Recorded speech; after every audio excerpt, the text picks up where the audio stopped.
Greetings everyone, welcome back into Calc 2.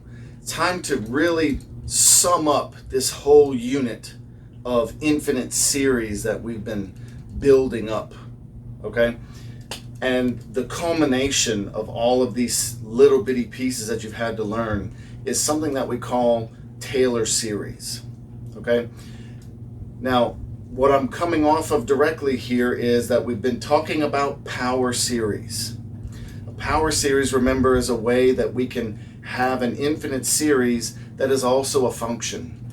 And we've just been discussing many different ways for us to find connections to actual functions that can be represented as a series.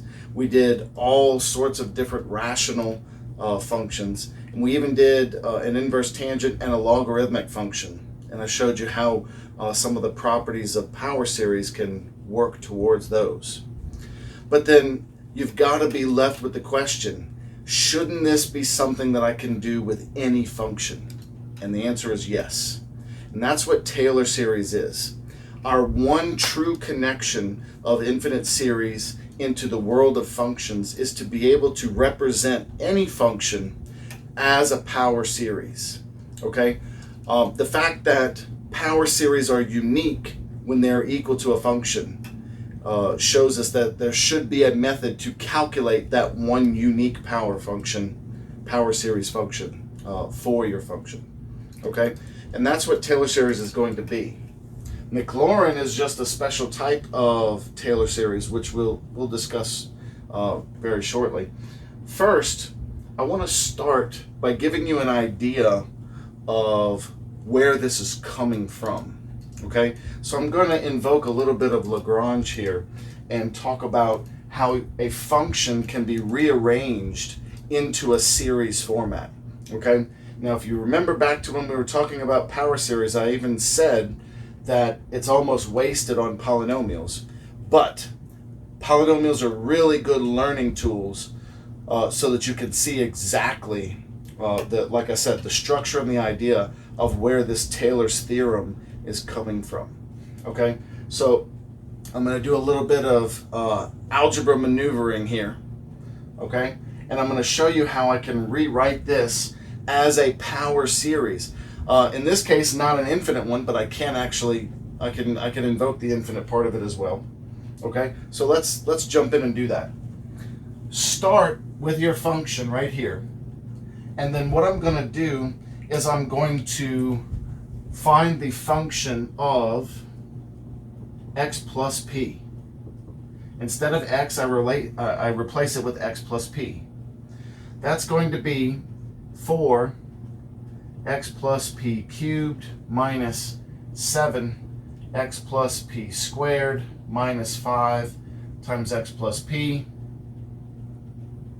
plus 2. And then I'm going to go ahead and multiply out each of these things. The x plus p cubed, I'm going to use Pascal's triangle, by the way, in order to work these out. If it's actually the Binomial Theorem. Okay? I'm using Pascal's triangle along with the Binomial Theorem in order to multiply out these binomials. Okay, so whenever I'm going to cube something, these are going to be my coefficients here off of Pascal's triangle. And then they're going to alternate in powers. I'm going to start with a cube, then I'll count down 2, 1, 0 for the x's. And then I'm going to start with 0 on p and count up 0, 1, 2, 3.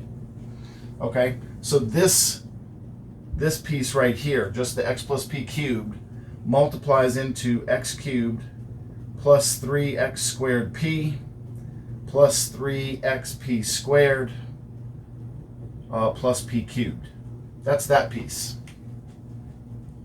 Okay, and then if you've done, a lot of your algebra before, you should recognize that x plus p quantity squared, this piece right here, is going to multiply into x squared plus 2xp plus p squared, which goes by the same rationale as here. 1, 2, 1, right? 1, 2, 1. And it counts down 2, 1, 0 x's and 0, 1, 2 p's. So it's the same idea for both of these multiplications. Okay, so now I want to go ahead and distribute my coefficients. So f of x plus p is equal to 4x cubed, right, plus 12x squared p plus 12xp squared plus 4p cubed minus 7x squared minus 14xp and minus 7p squared.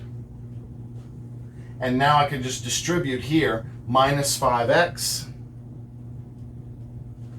minus 5p and then plus 2. Okay? So now what I have is everything multiplied out after plugging in the binomial x plus p. Okay? So now what I want to do is regroup the terms by powers of x. Okay?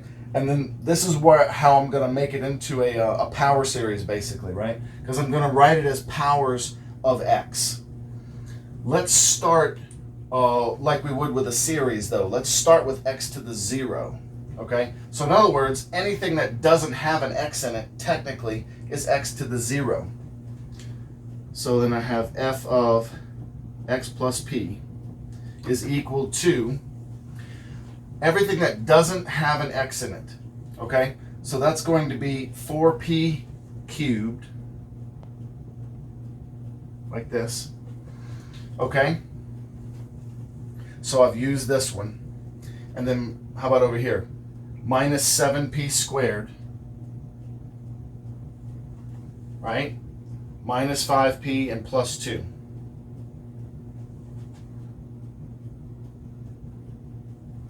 And that's x to the 0.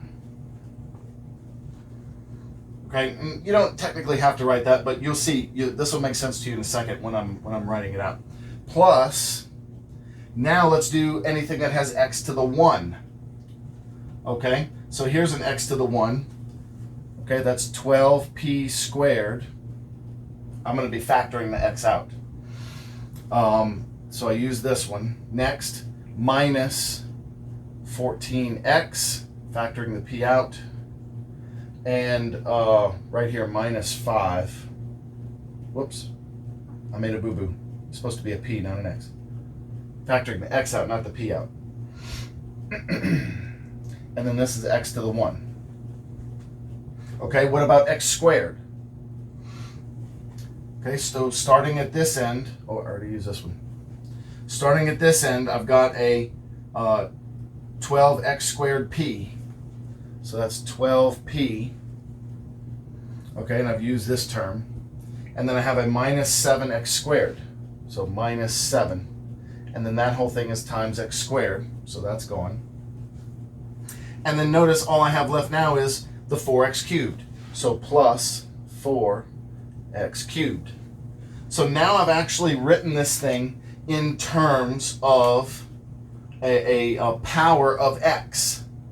Okay? Now I'm going to do one more substitution here. In place of x, right here, I'm going to replace x with x minus p. Okay? So for this version of the function, I'm going to plug x minus p into x. Okay? So right there, in this thing right here, what I'm going to get is x minus p plus p.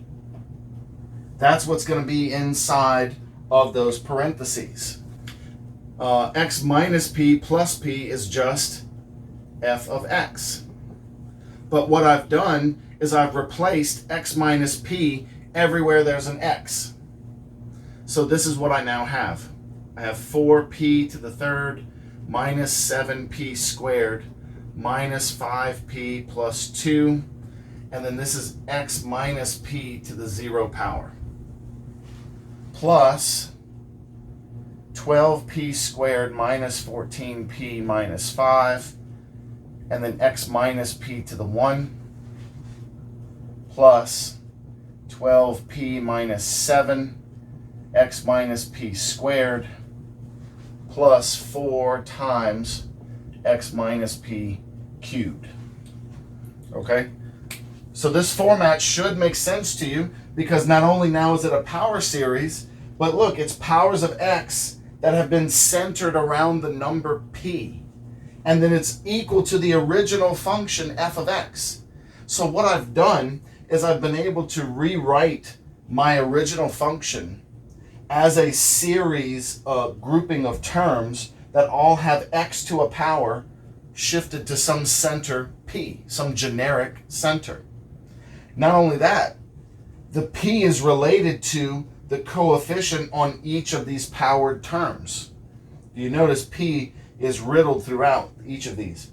Now let's see if we can identify what each of these p's are.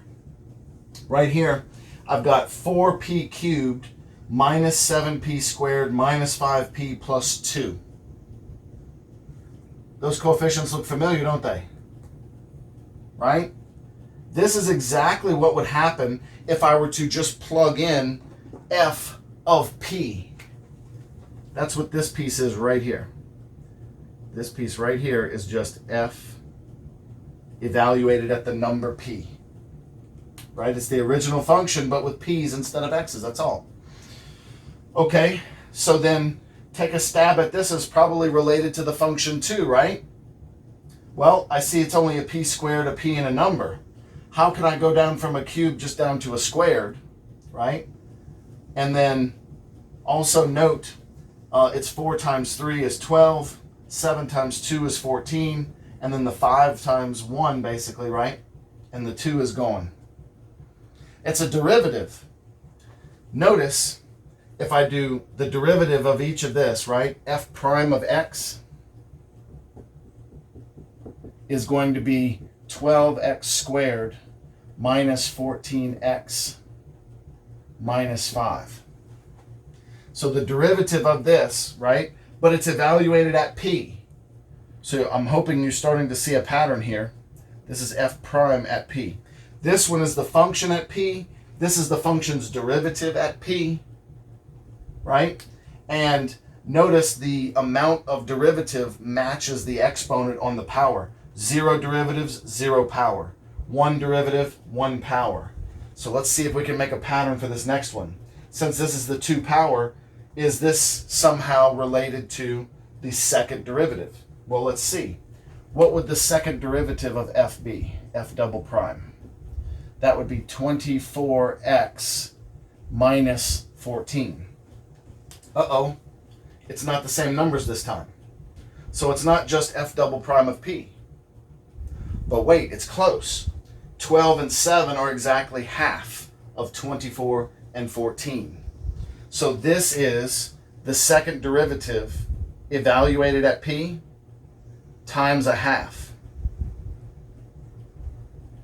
So that's the second derivative evaluated at p, but times a half. So there's got to be some sort of pattern there too, right? Okay, one more step and the pattern will be clear. The third derivative here. What's the third derivative of f? That would just be 24, wouldn't it?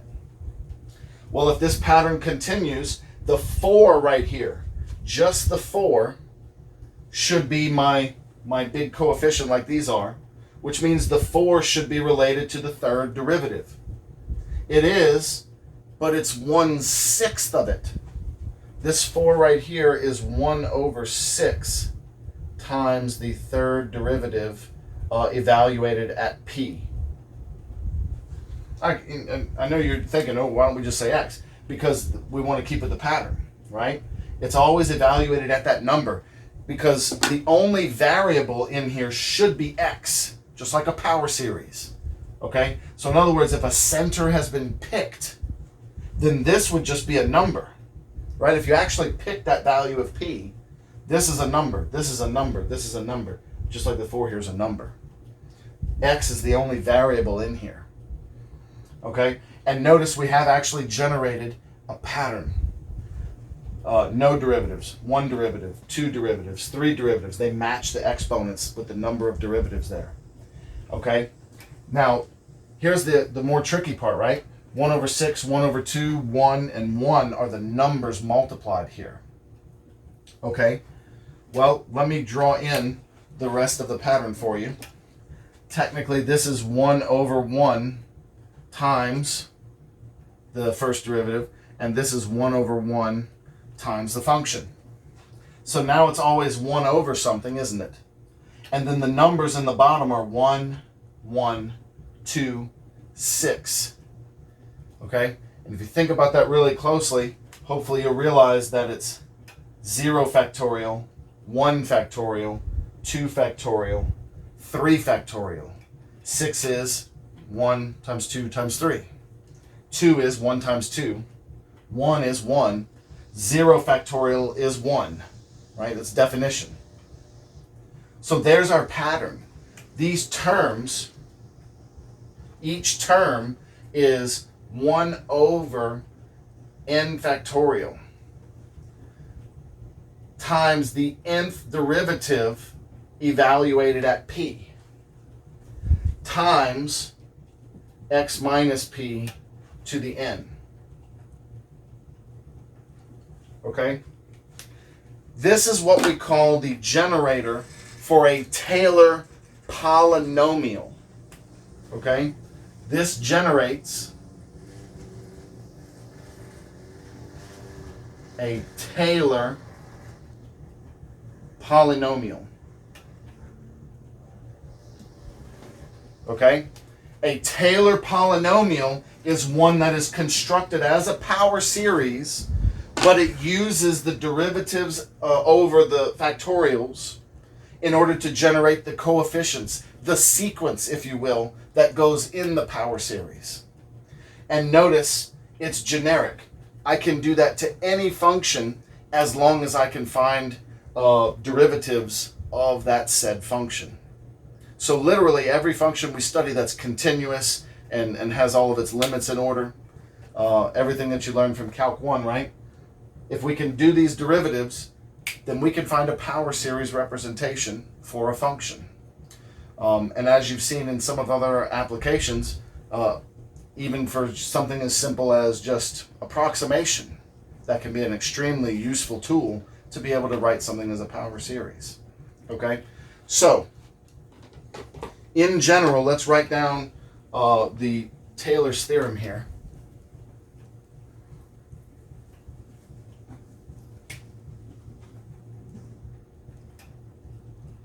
If you generate a Taylor polynomial with an infinite number of terms, then you get a power series. In other words, a Taylor series. Taylor series is when you take a function, f of x, and you can write it as the sum from n equals 0 to infinity of 1 over n factorial f to the nth derivative of p, evaluated at p, that's important, right, times x minus p to the n power. Okay? So Taylor polynomial is when you can take several of the terms and you make a polynomial that can approximate a function. Taylor's theorem generates a Taylor series, which isn't just an approximation. It's actually equal. Okay? Now, I know I used equal here. That was because this was already a polynomial. Technically, this was kind of already a power series, right? In general, though, this same pattern works for any function. And the way that it's constructed is if you just do a few terms to get an approximate, maybe you want to kind of generate a piece of the curve somewhere, or who knows, whatever. Then you're making a Taylor polynomial, okay? But then in general, all right, if you take the whole power series, the Taylor series is equal the actual function itself. So the function can be said to actually be that power series. And as I said before, power series are unique. That's one of the proofs in the textbook if you care to look it up. You can show that if two power series are equal to each other, then all of their sequence pieces must also be equal. In other words, power series are unique when they converge to something. Okay, as long as you can show that something converges to a value or a function, then that power series is unique to that function. And therefore, the Taylor series will generate that power series. Okay, so let me go through a few of the examples in the next scene to show you how it can be connected to the power series that we've already learned, and then I'll show you a new one.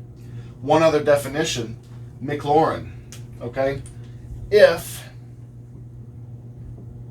P is equal to 0, in other words, if I'm centered at 0, then this is called a Mclaren series.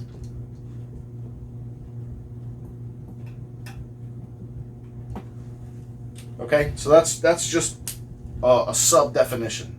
It's still a Taylor series no matter what, but if you pick your center of your power series to be 0, then it's called a Mclaren series. Okay, let's go look at some examples.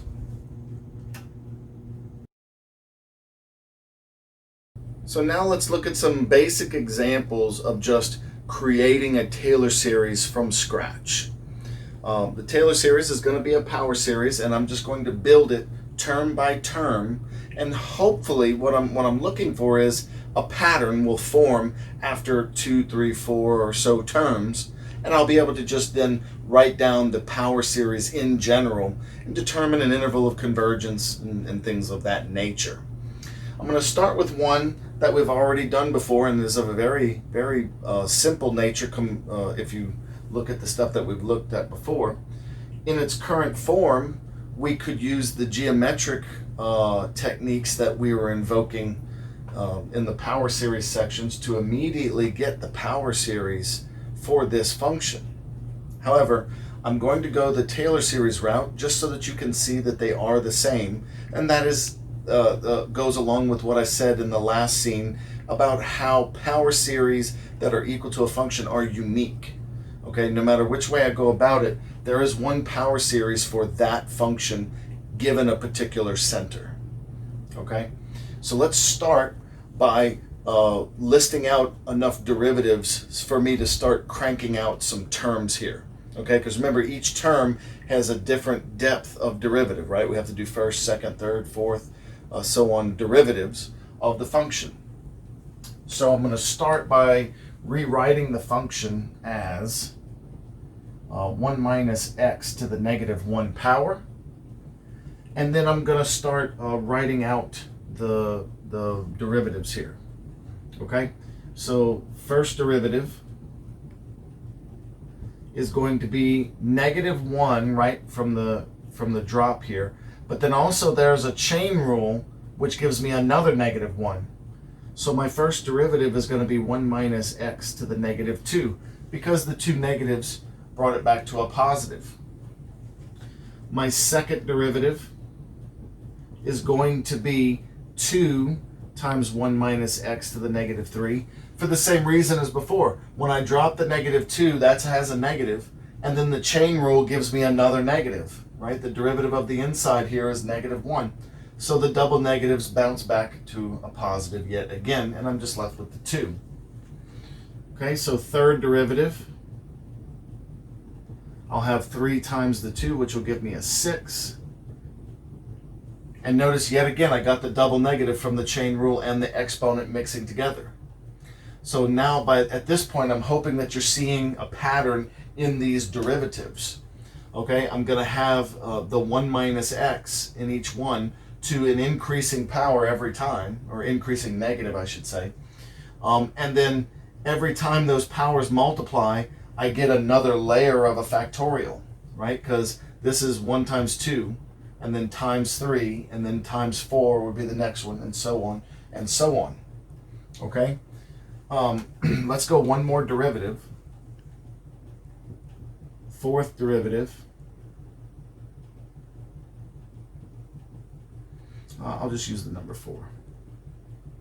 fourth derivative, 24, 1 minus x to the negative 5. Okay, so now what I'm going to do is just make a little chart here, because I'm actually going to make two different Taylor series here. I want to use two different centers so that you can see the creation process here. Okay? So I'm going to I'm going to cut this in half here. And we're going to do the function value also at each of those. So let me make a little bit of space, because I need the function value, 0 derivatives as well. Okay? So draw a line here. I'll cut this out like that. Okay. All right, and then cut this one too. Like that. So first, let's talk about centered at 0. And remember, centered at 0, maybe I won't use C, maybe I'll use P, since that's what we've been doing. The center is 0 when it's called a Mclaren series. So technically what I'm going to be doing in this column is creating the Mclaren series. Okay, so if my center is 0, I'm plugging in what is f of 0 then. Notice that's going to give me 1. What's f prime of 0? Okay, that's going to give me 1. What's f double prime of 0? That's going to give me 2, because 1 minus 0 is still 1. To any power is 1 times 2. F triple prime, third derivative, evaluated at 0, is going to give me 6. And fourth derivative at 0 is going to give me 24. Okay. Now remember our setup for Taylor series. I'm going to write it right here, and then I'll just erase it in a minute. Right? Our Taylor series is when our function is going to be equal to a sum of terms from 0 to infinity on my little n there, where it's 1 over n factorial times the nth derivative evaluated at whatever the center p is, times the x minus p raised to that n power is. And remember, the only variable is x, right? I'm actually getting numbers from these derivative values. Okay, and then of course I'll have the n factorial piece. So according to that, the series that I'm going to make out of this, okay, I'll start with that one. F of x is going to be equal to, my first term is when n equals 0. Okay, so when n equals 0, I'll have 1 over 0 factorial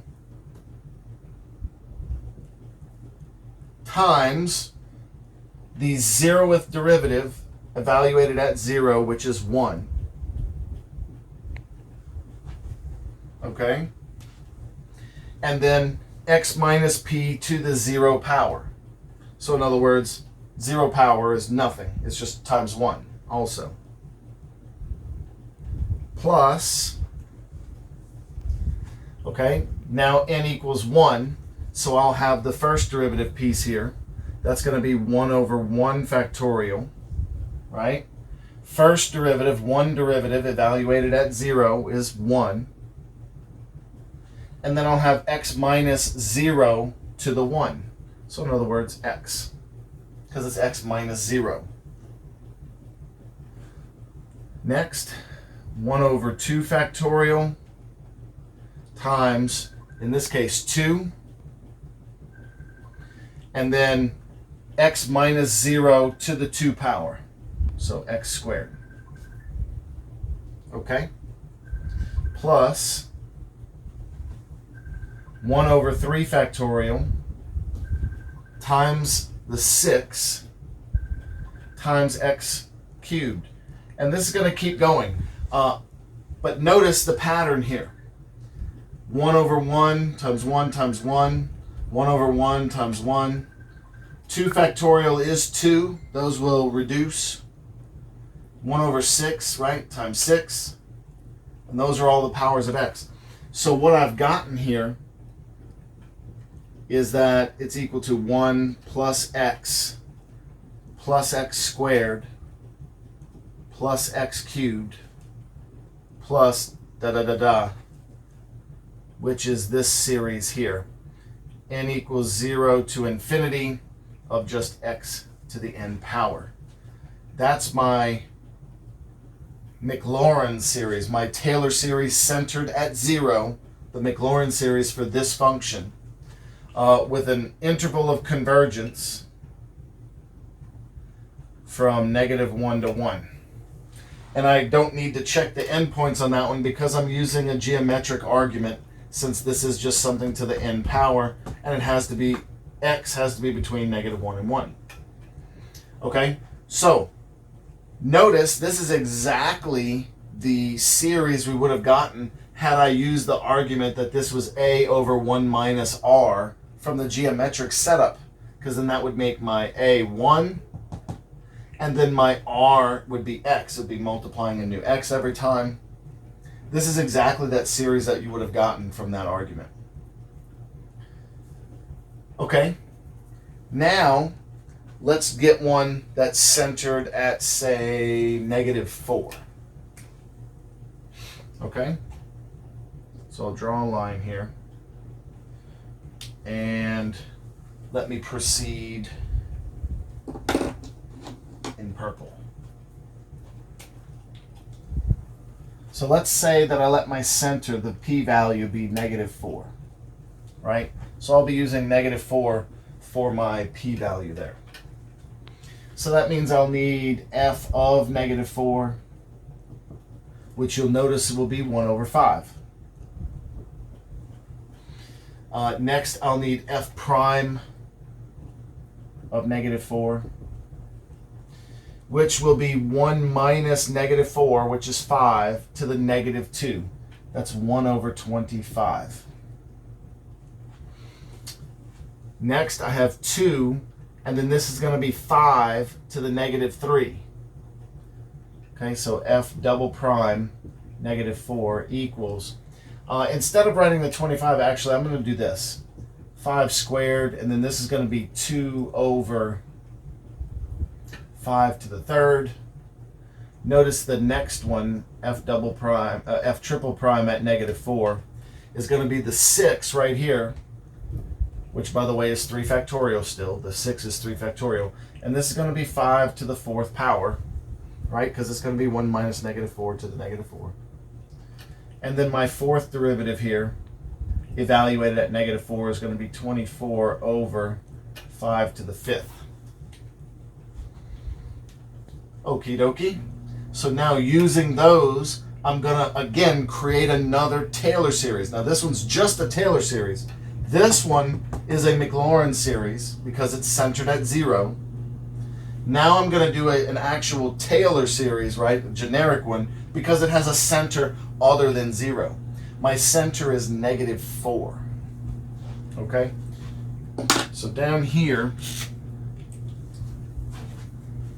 my function, f of x, is going to be equal to, the first term is going to be 1 over 1 from the 0 factorial times the 1/5.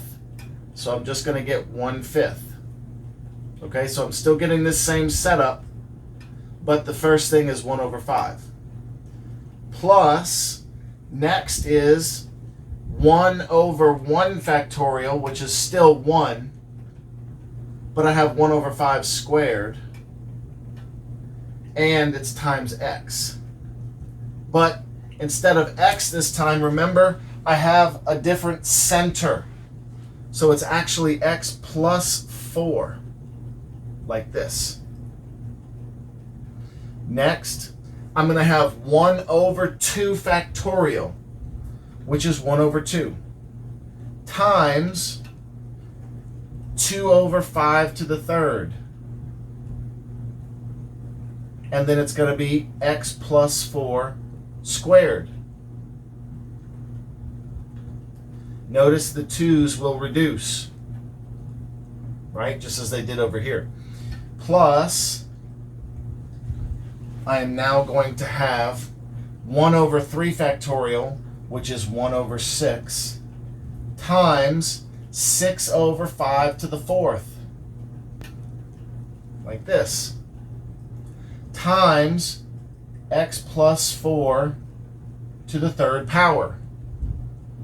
Now, incidentally, guys, just a little side note, if I were to just stop here and not say that this is going to be infinite, this would be a Taylor polynomial, and you could say that this is an approximation of your function, but we're going for the full series here. So I'm going to put the dot, dot, dot there, and let's look for our pattern. I have 1 over 5 to the 1 and x to the 0.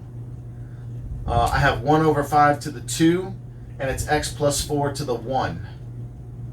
I've got 1 over 5 to the 3, and it's x plus 4 to the 2. Okay, here, notice the 6 is reduced. It's going to be that factorial every time in this case, just like it was up here. But I keep increasing my powers of 5, and they're always 1 ahead of the power on the x portion. Okay, so that's the pattern I needed. This is going to be the sum, n equals 0 to infinity, of 1 over 5 to the n plus 1 times x plus 4 to the n. So there's my Taylor series. That is the power series that represents that same function, but it's centered at -4 now. And remember, the reason that we would want to do that is because that would give me a different interval of convergence. Here, what I would do is I would factor out the extra 1/5, because this is n plus 1. And you'd notice that I'd have x plus 4 to the n and 5 to the n. So that's my rate here. The x plus 4 over 5 would have to be less than 1, because that would be geometric. Everything's to the n power there. Okay, this would have to be less than 1 strictly, which would mean my absolute value of x plus 4 would have to be less than 5, and therefore -5 would have to be less than x plus 4 would have to be less than 5. And then I could subtract 4 everywhere here, and I would get that my interval of convergence for x is everything in between -9 and 1, right? So interval of convergence here is going to be -9 to 1. You notice it has the same right endpoint of 1. That's that asymptote for this function at x equals 1. Okay, so I've got the different center here just gives us a bigger interval of convergence, and that's the real draw to changing your center. Okay, whereas changing my center the old way with the geometric, remember, I would have to manipulate this piece here. I would have to find a way to make it x plus 4 here. Then I would have to divide by whatever number resulted there to get the 1 again. And essentially, you would get this exact same thing. If you did that, you would get this series. Okay? If I did the plus 4 here, I'd have to do a minus 4 somewhere else, or minus 4 plus 4. I would get 5. 1 plus the 4 here would be 5. And I would have to divide by that 5, which is where I would get the x plus 4 over 5 part of this. Okay? So if you went the old power series way, you could still do this, because that's the type of function that is. Okay? Now, this is a function right here, sine of x, that we haven't done. We've skirted around doing some approximations when we were talking about just some of the infinite series that we were doing, and alternating series. I was showing you some approximating techniques using the way alternating series use the error of their next term. Okay, but here what we're going to talk about is how I can actually create the power series of something that isn't even in a polynomial realm or in a rational realm. It's not something that we could have done with the techniques that we've used so far. Okay, and in fact, the next one's the same way. All I need to do is the same thing that I did here. I just need to pick a center and have my derivative values ready to line up and plug into the terms. And then I can look for a pattern and create a power series. Okay, so that's what I'm going to do. I have the original function g of x. Let's do the first derivative. Derivative of sine is cosine. Second derivative, right, would be negative sine. Third derivative would be negative cosine. And then fourth derivative, right, would be back to sine again. Okay, so then let's list out the derivative values of these, right? Or I'm sorry, let's pick a center and do the values, not just the derivative, but the original one. I'm going to pick my center as 0 again. We're going to do the Mclaren series. This is a very, very famous Mclaren series, Taylor series, because sine is a very popular function. And it actually has an interval of convergence of negative infinity to infinity. It's very, very nice, actually. And it allows us to approximate sine extremely accurately. Okay, so centered at 0 means that I'm going to be interested in g of 0. Sine of 0 is 0. Okay, g prime of 0 is going to be cosine of 0, which is 1. Second derivative, sine of 0 is 0. Third derivative, cosine of 0 is 1, but notice it's negative, so negative 1. Then I'm back to sine of 0 again. Fourth derivative at 0 is going to be 0 again. And sine is the same thing I started with here, so after this it just repeats, right? So you have this pattern, right? And it's just going to keep repeating. It's going to go 0, 1, 0, negative 1, 0, 1, 0, negative 1, 0, 1, 0, negative 1. That's just going to keep repeating forever.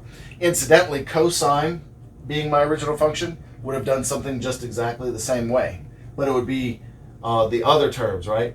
Notice it's the odd derivative terms that are going to survive. The first derivative, the third derivative are my ones.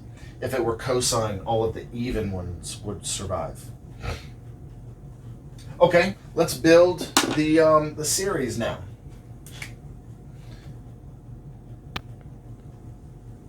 Okay, so sine x is going to be equal to 1 over 0 factorial times the function value is 0 plus 1 over 1 factorial times 1 is the value, and then times x to the 1. My center is at 0, so it's x minus 0, plus I've got 1 over 2 factorial times 0 and then x squared, and then 1 over 3 factorial, negative 1, and then x to the 3. The next one's going to be 0 again, and then the pattern keeps continuing. Notice all of the even powers are gone. X to the 0, x to the 2, x to the 4, they're all zeroed out. And the only ones that survive are the odds, x to the 1, x to the 3. But not only do they survive, but notice x to the 1 is positive and x to the 3 has a negative 1.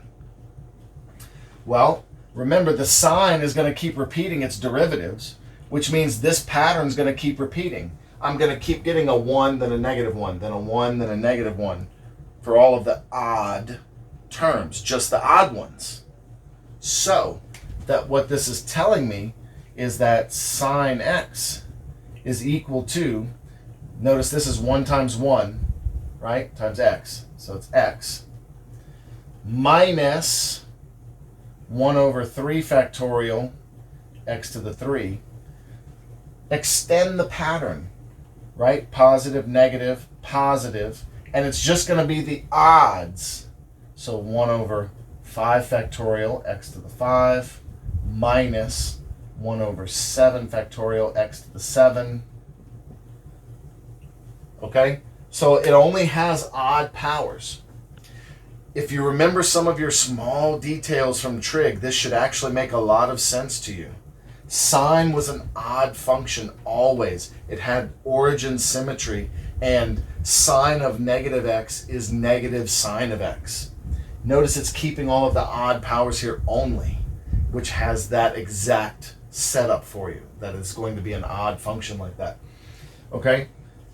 So, sine of x is equal to the sum n equals 0 to infinity. Now I'm still picking 0. I know the even ones went away, but what I'm going to do is n is not going to be just the counters here and here. Okay?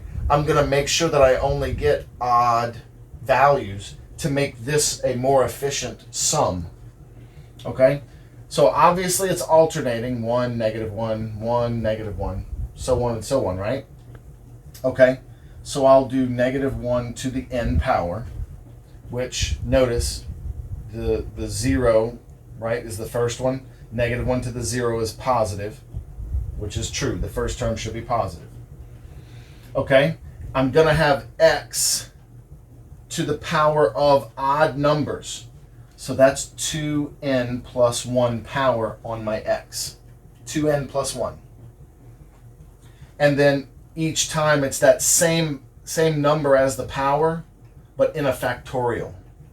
So then I'm dividing by 2n plus 1 factorial.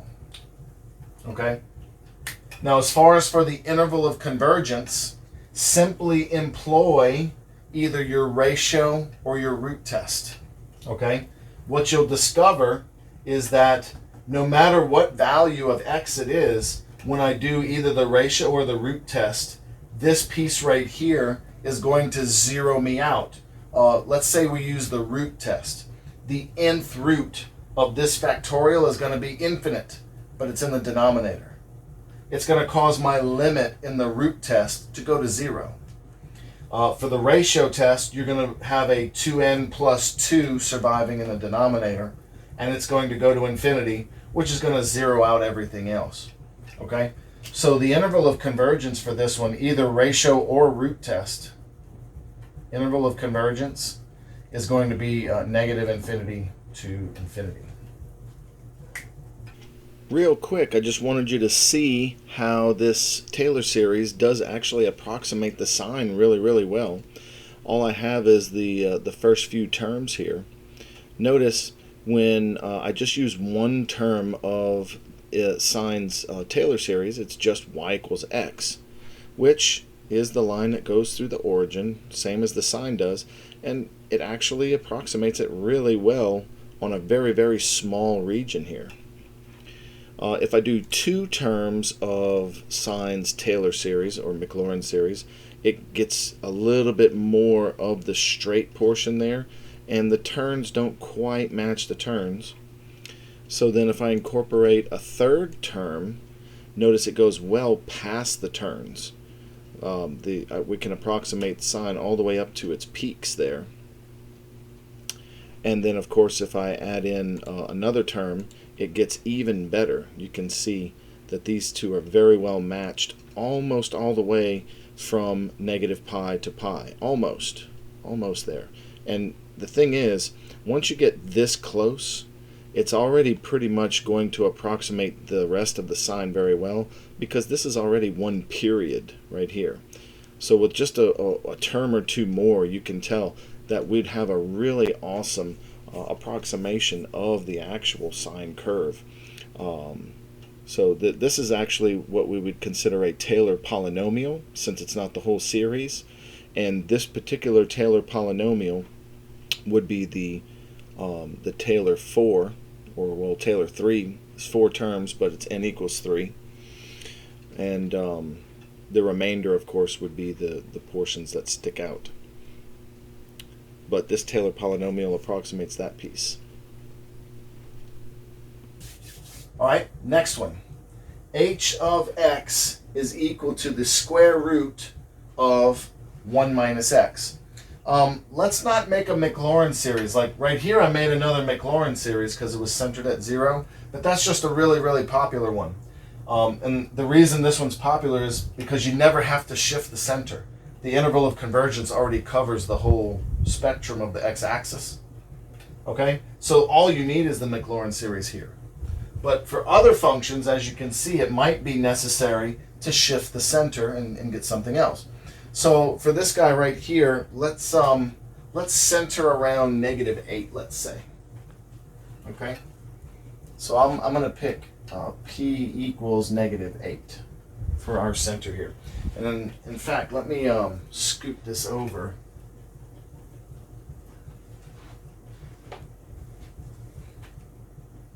H of x is the square root of 1 minus x.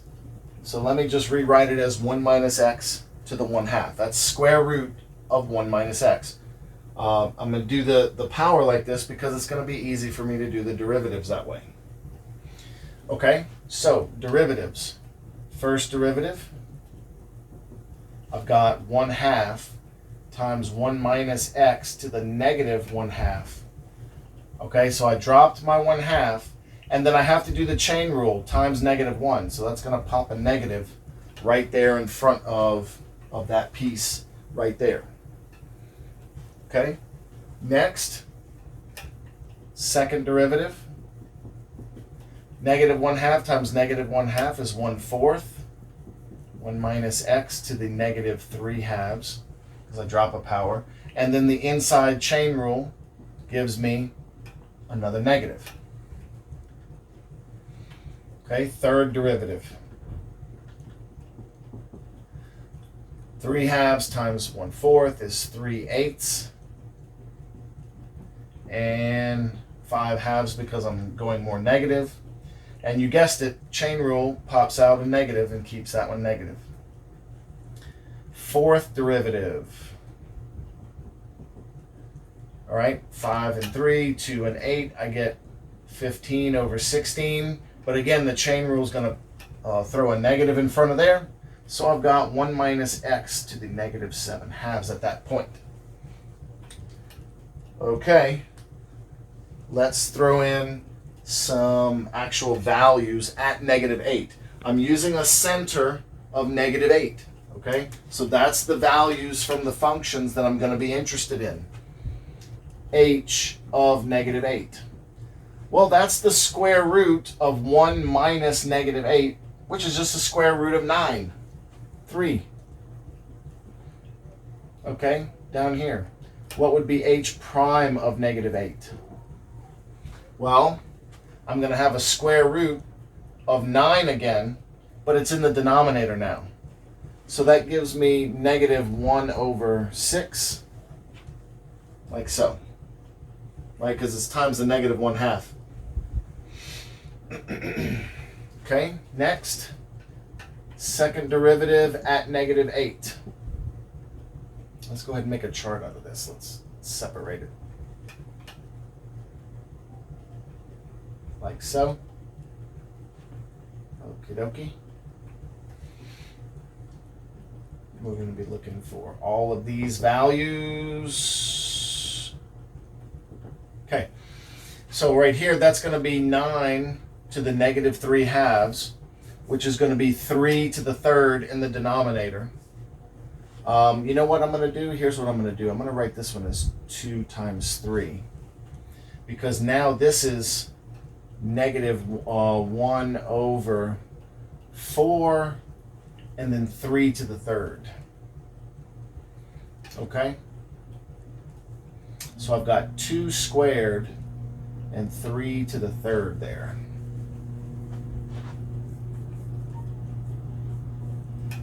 Okay? I'm just trying to make patterns here, guys, so hopefully you're seeing what I'm doing here.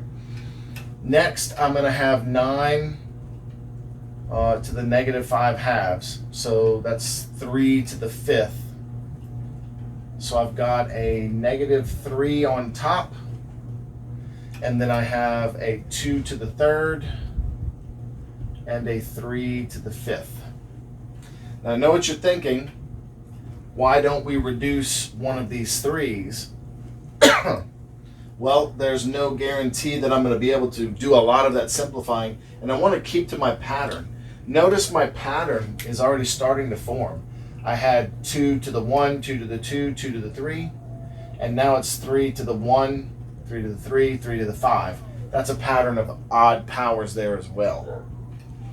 Okay, so now the last one here, I'll have a negative 15 on top, which actually, instead of writing the 15, I'm going to write that as 3 times 5.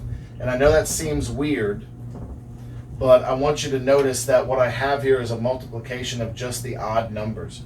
It's actually 1 times 3 times 5, and the one before this was actually 1 times 3, right? Negative in the case, but see how it's multiplying odd numbers there. That's part of the pattern here. Okay? And then in my denominator, 16 is 2 to the 4th. And right here, this is 9, square root is 3 to the 7th. Okay? So it seems like I've got a pretty decent pattern going there for those things. Let's start writing out our series now, right? Okay, so my h of x, my square root, right? My h of x is going to be equal to, first term, remember I do 1 over 0 factorial, okay, which is 1, times 3, and then times the x to the 0. So my first term is just 3, plus, although technically it's minus, right? I'll go ahead and do the minus. Minus, I'm using the negative from this piece right here. Okay? I have 1 over 1 factorial, which is 1. Right? That's going to be in the beginning of each term. The 1 over the term factorial. So 1 over 1 factorial is 1. And then I've got the 1 over 2 and 1 over 3. Right? So 1 over 2 times 3. And it's x to the 1, but remember it's centered at 8. So we have x plus 8 to the 1 power. Still minus, right? Still minus. Then I've got 1 over 2 factorial, right? Which is going to be 1 over 2. I'll just go ahead and write the factorial there. 1 over 2 factorial. And then I've got the 1 over 2 squared, 3 squared. 1 over 2 squared times 3 cubed, I mean. And it's x plus 8 squared. Okay? Next, I'll have minus 1 over 3 factorial, right? And we're up to this term right here.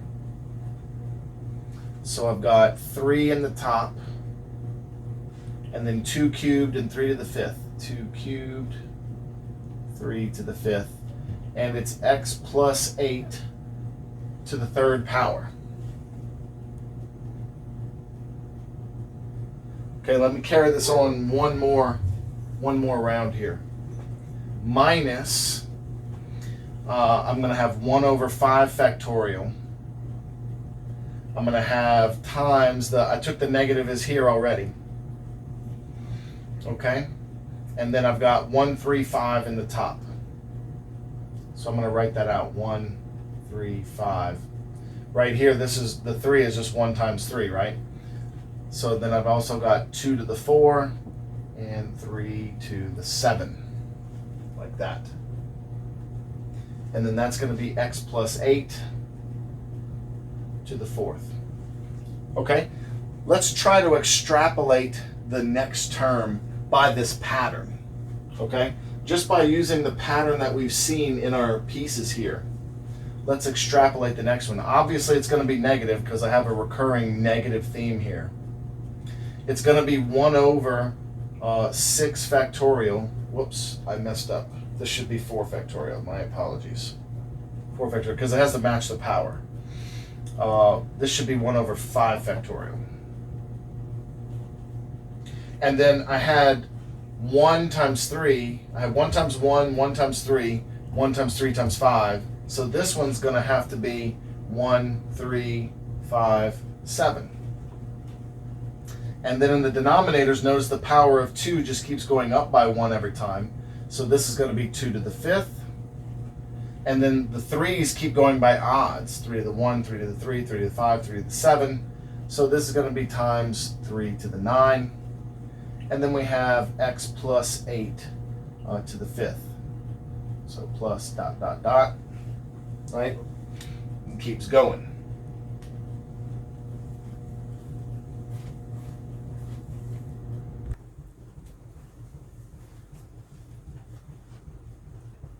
But once you get to this point, you start to see that you can develop a pattern, okay? But at what cost, right? You're going to develop this pattern and you can do more terms. At some point, certain patterns just get so complicated that it's not worth writing out the full power series. It's very likely that maybe you were trying to approximate a square root, and then we picked a certain center so that we would be close to a term. So I'm not even worried about the full interval of convergence. As long as I know I'm close, then my interval of convergence hopefully would encompass the one single value that I'm trying to approximate, right? Like let's say right here, the center at -8 is gonna, give me a 9 in that square root. Let's say I was trying to approximate the square root of 8 or the square root of 10 or something like that using this function, okay? Putting in a center of -8 would be really close to having a center of -9, let's say, which would be the square root of 10 using the other square root, okay? So my interval of convergence is more than likely going to encompass that, okay? So in the end, you can make patterns out of this. In fact, if you spend enough time, you can see that you can actually get a pattern out of this one that looks like this. You have to leave the first 2 terms out, and then you can sum from 2 to infinity of 2n minus 3 factorial over n factorial, n minus 1 factorial times 12 times x plus 8 to the n over 36 to the n power. Okay, so then if you spend some time with the ratio test, you can see that at least I'm getting something on the range of x plus 8 over 36 to the n power there, right? So you've got a pretty big interval of convergence for that one. And it really just depends on the way these things overpower each other, right? And how far out those can go. This is a pretty powerful factorial here versus these two. And actually, we'll have another way of looking at interval of convergence and things like that on series that are what we call binomials, okay? But in general, a lot of times when you have a function like this and the patterns do get complicated, instead of finding something that is on this order right here, you're probably only going to be interested in maybe the first 5, 6 terms like this anyway, and you're probably going to get a pretty decent approximation for whatever it is that you're looking for, because that's more than likely what this is going to be applied to, some sort of approximation when it's these kind of things, okay? So this is just a basic example of how you can build a power series using Taylor's theorem of Taylor series from scratch. Just given a function and a center is all you need, and you just keep, listing out derivatives, plugging in those values, and then doing 1 over the factorial times the derivative function value times the x minus the center to whatever power. And you can build a power series for any function with this format as long as the function is differentiable.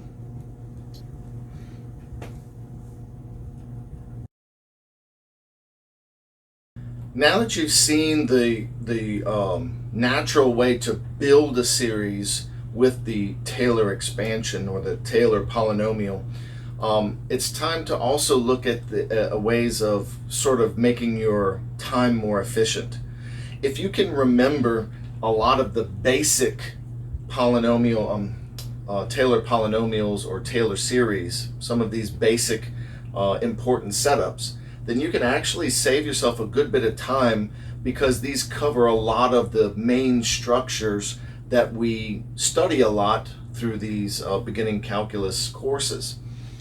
So as you can see, we have a lot of our transcendental functions, right? The exponentials, the trigs, the hyperbolic trigs, inverse trigs, and logarithms are all the ones that you'd be really interested in knowing the series of, for a couple of reasons. One, the fact that the series themselves are so simple compared to a lot of other more complicated power series that we've looked at, and the fact that it's related to something so different than a lot of the polynomial and rational stuff that we deal with. Exponentials, trigs, logarithms, all of those don't always mix well with the rest of the polynomial and rational stuff. But the fact that I can have such a quick conversion to one of these series sort of makes you feel good about the whole situation of dealing with these guys. Okay, so I've written them all in their power series summation form, but don't be afraid to go ahead and plug in a few terms like n equals 0, n equals 1, n equals 2. I'll just point out some of the key features here. Like, for example, sine, as we saw in the last one, uses nothing but odd exponents with odd factorials. And cosine, in the same light, uses only even powers and even factorials. And you may or may not be familiar with the hyperbolic sine and the hyperbolic cosine. But the cool connection that you can see is that it's practically the same series as the normal sine and cosine, except they're not alternating, right? And all of these have intervals of convergence of negative infinity to infinity. So very rarely is there a use for shifting the center on these, because you can use these versions of those series to approximate any value for these guys. Okay? Then in the previous videos, you saw me build a power series for inverse tangent and ln using some of the properties that we were talking about in power series. Okay, but as you can now see, these are the Taylor series of these because of the uniqueness theorem that I talked about at the very beginning of this lecture. If there is a power series that converges to this, then it is the only one, it is the unique one. Okay, for that given center. Now, of course, these only converge on a smaller interval, so sometimes there might be an interest in shifting the center away, depending on what properties you're using of that particular function. Okay, and then inverse sine right here is actually based off of a couple of other properties from some other pieces that I'm going to get to in a little bit. But as you can see, the further down we go, they do start to get a little bit more complicated here. They have more pieces that are inside of each series. And then this is just a reminder of the thing that we were using all throughout power series, right? This is how we were creating a lot of our power series, all of them from the rational functions. And that's just an alternate way of creating a Taylor series. Okay? So you have the normal way of creating a Taylor polynomial and a Taylor series that we just talked about, but then also you can take any one of these pre-sorted structures, right, and apply some of the properties of power series that we've already talked about, like how to multiply power series, how to add power series. Okay, so if you're a little rusty on those, go back a couple of lectures, look at those properties real quick, come back and take a look at these, because if I wanted to say have a power series or a Taylor series for sine plus cosine, right, I could easily just take these two and do my power series addition properties over common interval of convergence. In this case, they do have a common interval already anyway. Okay, some things that we didn't talk about though in the other power series lecture is I'm going to give 3 examples here for now. Okay, so let's say I want to have a composition of one of these series with something that's simple polynomial. Okay, if polynomial or radical, x to some power is typically what I'm looking for here. Okay, if it's x to some power and not a whole lot of complicated other things added in, then doing a composition on one of these is as simple as taking the series that we already know and inserting the piece that's being composed. So in this case right here, what I'm going to be doing is I'm going to be taking the x to the 4th over 6, and I'm going to be plugging it in to x for this one, because it's talking about inverse sine. So then the power series for this guy here is just n equals 0 to infinity, summation. It's 2n factorial over n factorial squared times, and now I'm going to just put 1 over 4n times 2n plus 1 times, because I'm going to focus on just this part here. Instead of x, I have x to the 4th over 6 raised to the 2n plus 1 power.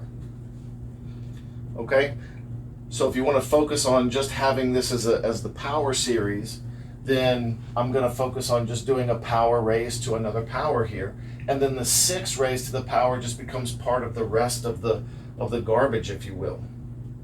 Okay, so then I have summation n equals 0 to infinity, 2n factorial over n factorial squared times, I'm going to have x to the 4 to the 2n plus 1.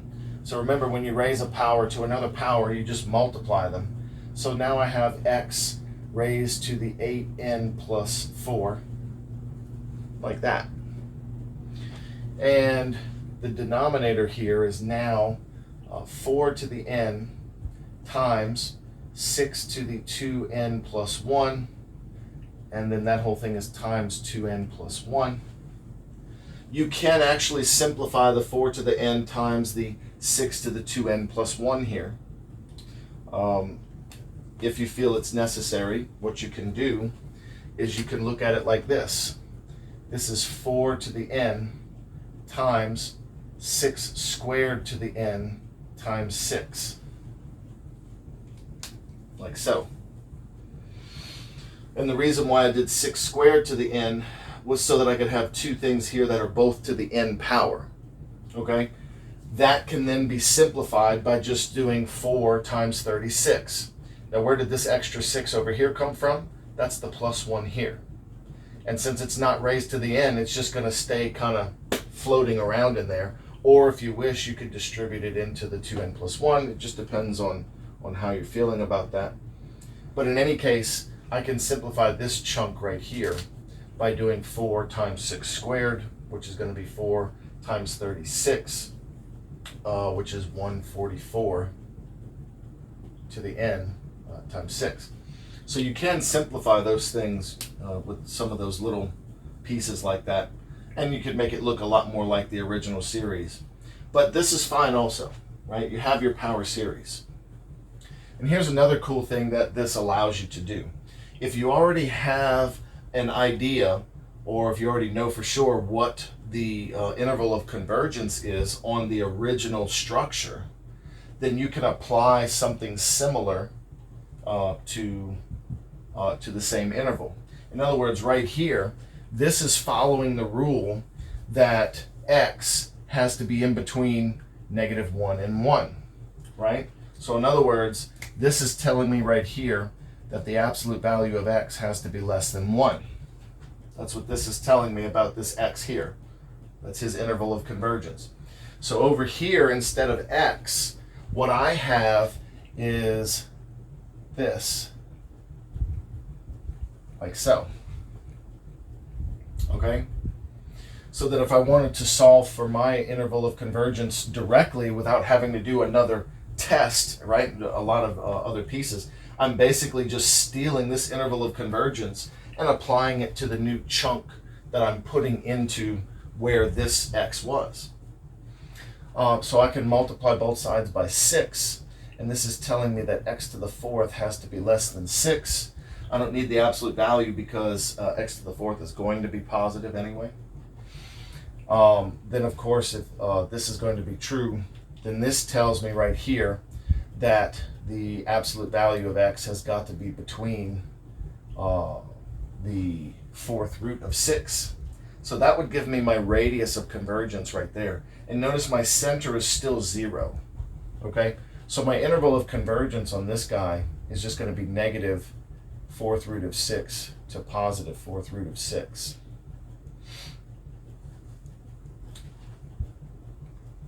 Okay?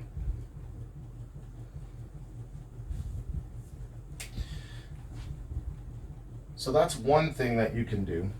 Also, with trigonometry, there's a lot of other cool things that can be mixed in.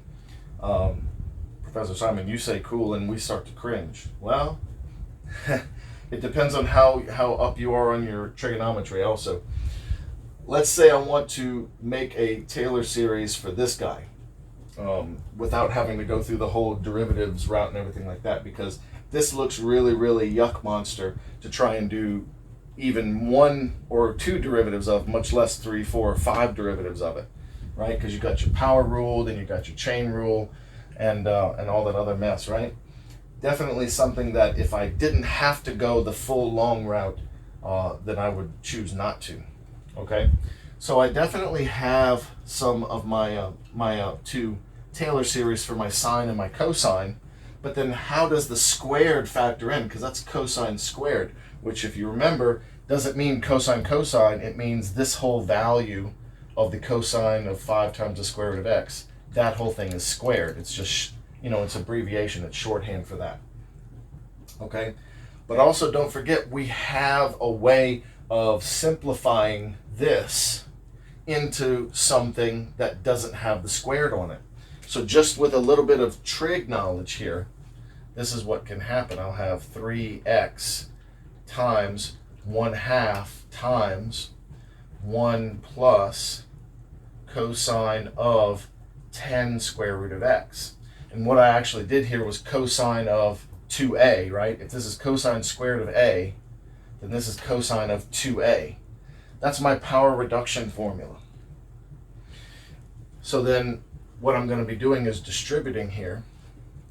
And what I have is 3x over 2 plus 3x over 2 times cosine of 10 square root of x. The 3x over 2 is already a polynomial. There's not much that I can really do with that.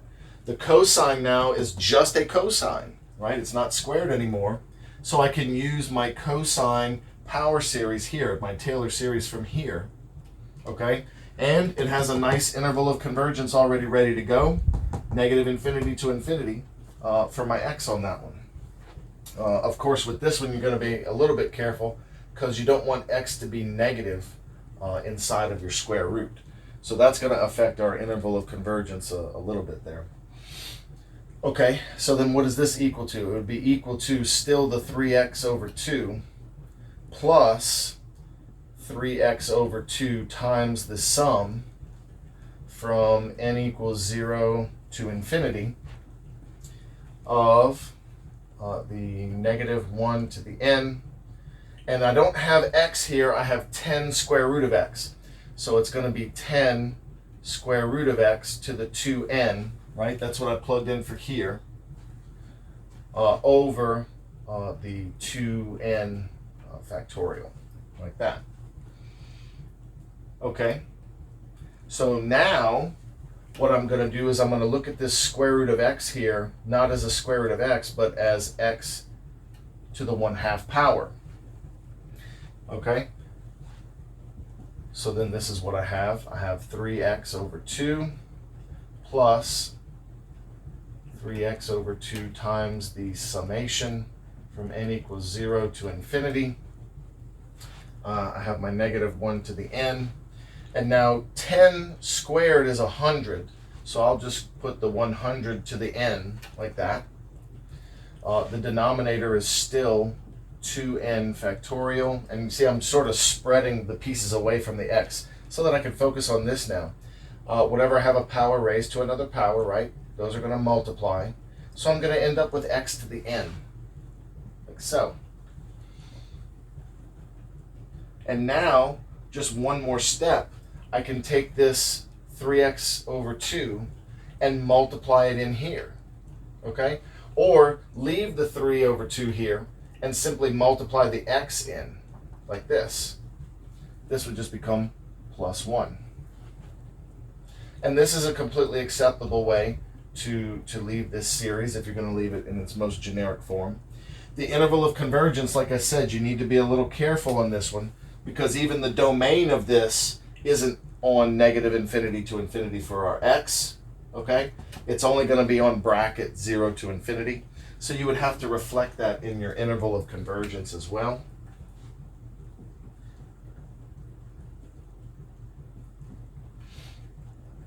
Okay?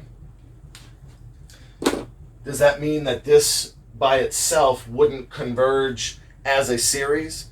No, it very well may converge, especially since the x is where it is. However,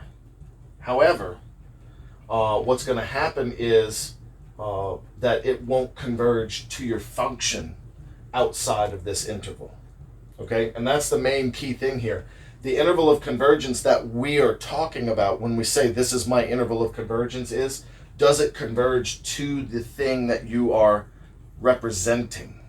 Okay? So sure, this may become a series that converges if I pick an x that's negative.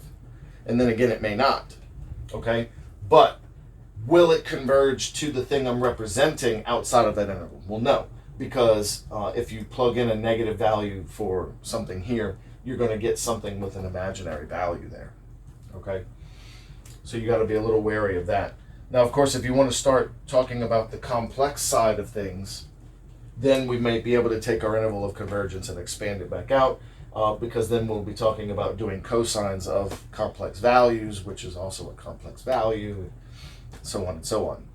But to keep things in the real realm, the real number realm, okay, I'm going to restrict my interval here.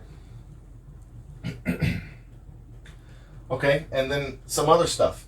This one right here, I could theoretically do the same thing I did there and just multiply the 21x squared in here. But what I want to do is show you a different technique that can also be applied if you see this certain pattern. First, I'm going to notice that I could make this simpler if this were in the numerator. So 21x squared e to the negative 7x cubed, like so. Okay? Then the next thing I notice is that 21x squared is actually the size of the derivative of this, right? 3 times the 7 gives me the 21. So I can actually see that this is the derivative of, of negative e to the negative 7x cubed. Because the derivative of an exponential is itself and then times the inside derivative. And of course the inside derivative is negative 21x squared, and I have a positive, so that's where this extra negative comes from here. If you take the derivative and get negative 21x squared times negative, right, you'll get this. If you take the derivative of this function, you will get this. Okay? So basically, I got rid of the extra piece that I needed to multiply because it was a part of undoing that derivative. And now this is just a simple exponential with something plugged into it that I can use this. Okay? So then this is going to be equal to the derivative of negative sum n equals 0 to infinity. And then I have x to the n up there. So this is going to be negative 7x cubed to the n over n factorial here, like so. So then from there, I'll say that I have the derivative of summation n equals 0 to infinity. This is a negative 1 to the n. See it right here, negative to the n. And then there's an extra negative, so I'll put a plus 1. I also have 7 to the n, right? That's this. And then I have x to the 3n, like this. The denominator is still n factorial. Okay, I'll put a times there. Now I separated the x out because I need to now take the derivative of the x to make this the series back where I need it to be.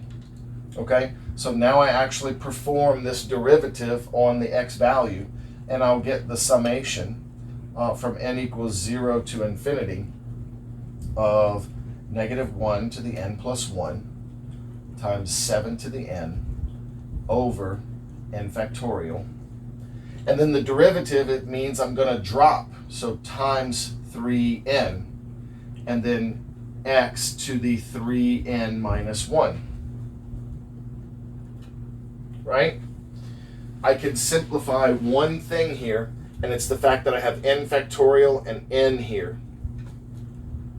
I could do the sum n equals 0 to infinity. And you got to be a little careful here, actually. I made a boo-boo. Oh, no, I didn't. Okay, we're good, because 0 factorial is 1. But notice I'm going to lose a term here when I do the times 0. And when these reduce, it's not going to work. So I actually lost my 0 term there. This is going to be n equals 1. I still have my negative 1 to the n plus 1, 7 to the n. I also have times 3 now, times 3. And this is going to be n minus 1 factorial. And I have x to the 3n minus 1 power there. Okay? So this is going to be the power series for that function. It's the Taylor series for it, right? The interval of convergence is going to be the same as my exponential interval of convergence because there's nothing blocking it, okay? This is still going to converge to that same exponential function with the same interval of convergence because there's no restrictions on the domain and there's no problems with the x value or anything like that. And it's still that same series. I'm still using that exponential series right here, okay? So 7x to the third can exist on this interval. So therefore I can just go straight to saying my interval of convergence is negative infinity to infinity. So that's another lovely bit about knowing these pieces already beforehand, is the fact that you can already know something about the interval of convergence instead of having to start from scratch. Also, building the series from scratch can sometimes be tedious, right? On things like this where you have to take a derivative several times of something that looks completely messy.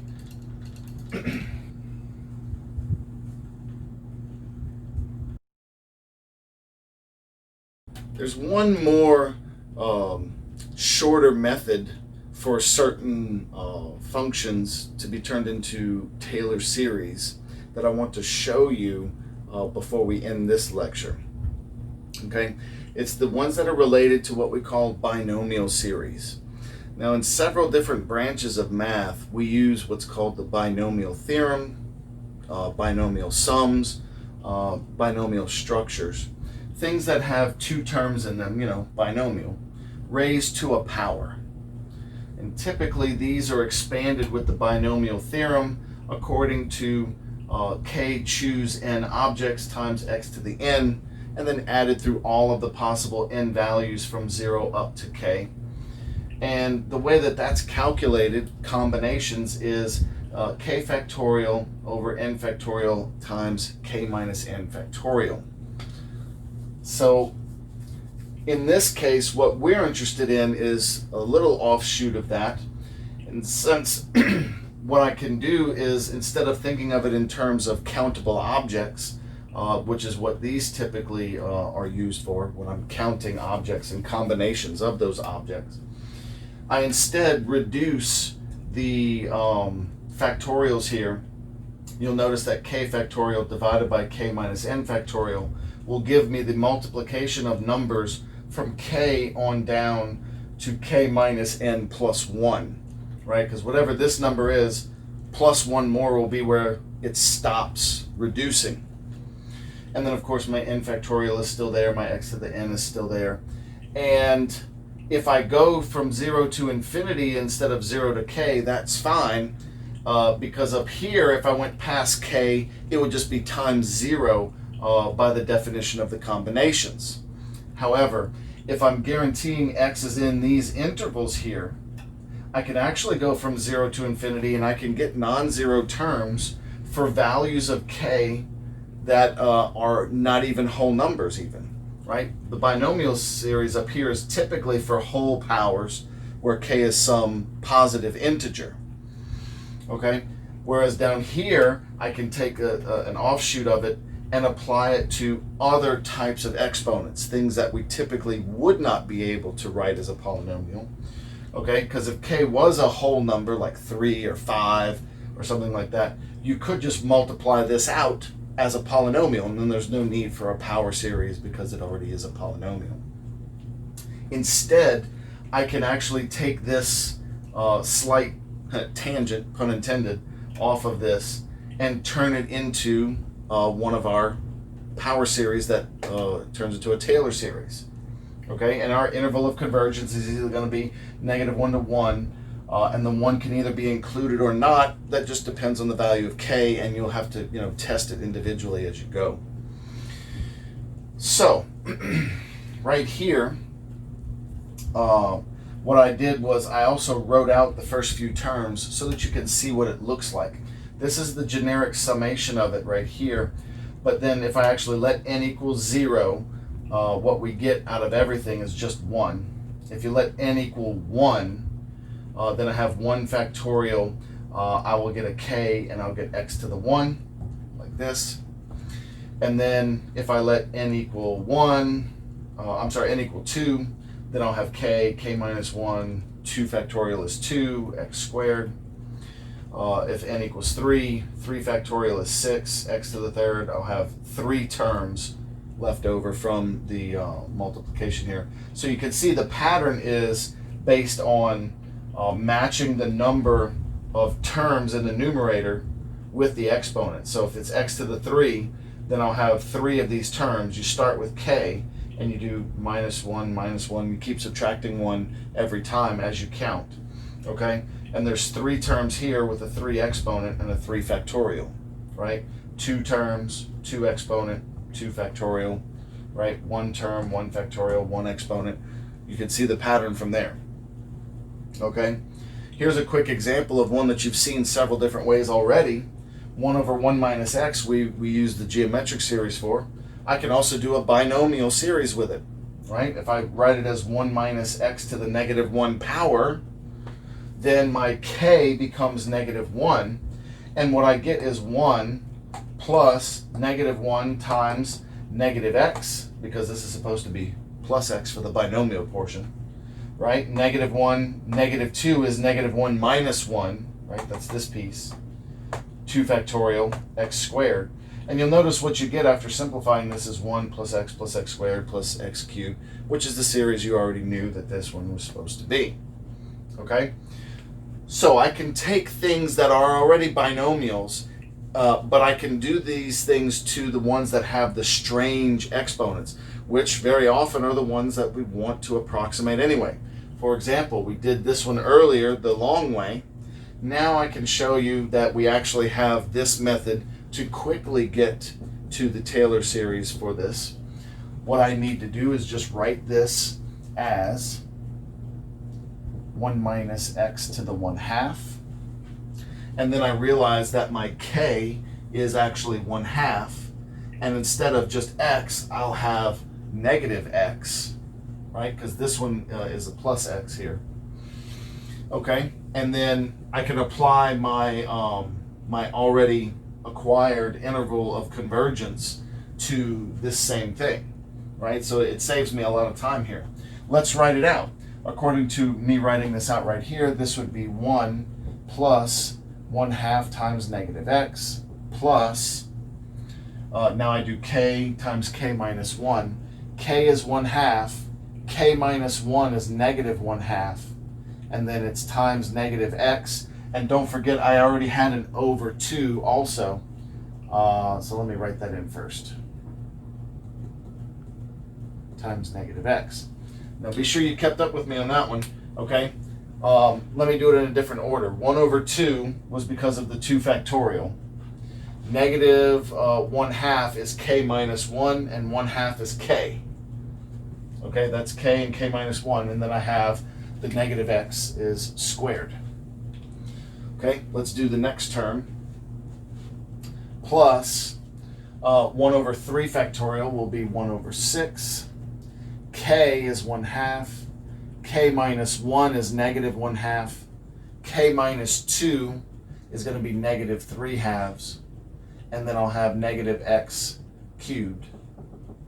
Okay, and hopefully you're already seeing how this is going to shape up to be the same thing that we discovered earlier. Okay, so what I have is 1 minus x over 2, okay, plus, nope, still minus, right? Minus, now I've got negative, and then this is going to be x squared over 8, right? Okay, again, 3 negatives and 2 more still makes this minus. And I've got, now I've got 8, I've got a 3 in the numerator, and I've got 8 times 6, 48, right?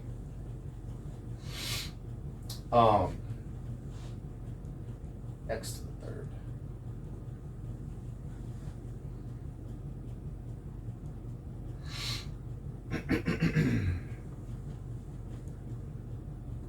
Plus, if I were to do one more, right, it would be 4 factorial in the denominator, which would be 1 over 24. K is 1/2. K minus 1. K minus 2. K minus 3 would be negative 5 over 2. And then, of course, I would have the negative x raised to the 4th power, right?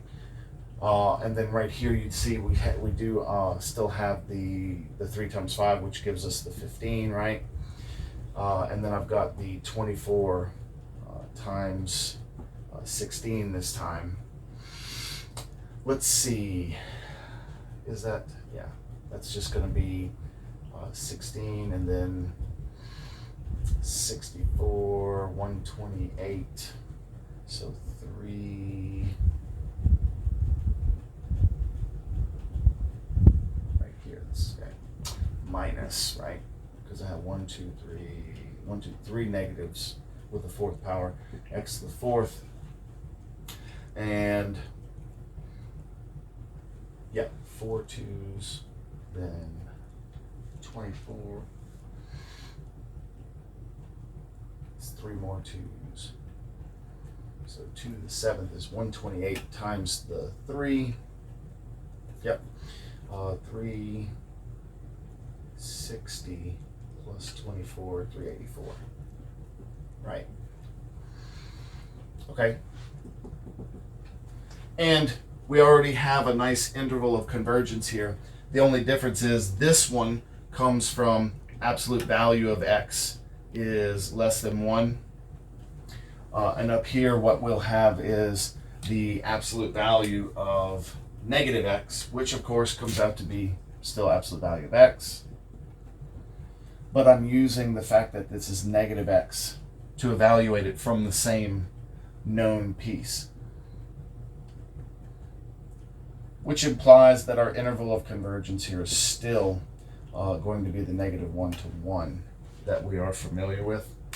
And then, of course, you would have to check and see if it does actually converge at the 1 So if I were to actually plug in 1 here, would it actually converge to the other piece?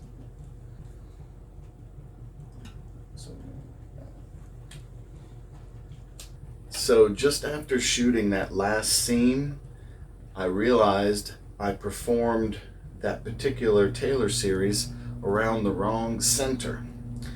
But instead of going back and just doing the whole scene over, and y'all would have never known anything, I figured those were 2 good examples that I did, so I'm going to leave them. Plus, it gives me an opportunity to do my first video retcon. Here we go. This was the one that we did earlier, and I forgot we didn't do the center at 0. We did the center around -8.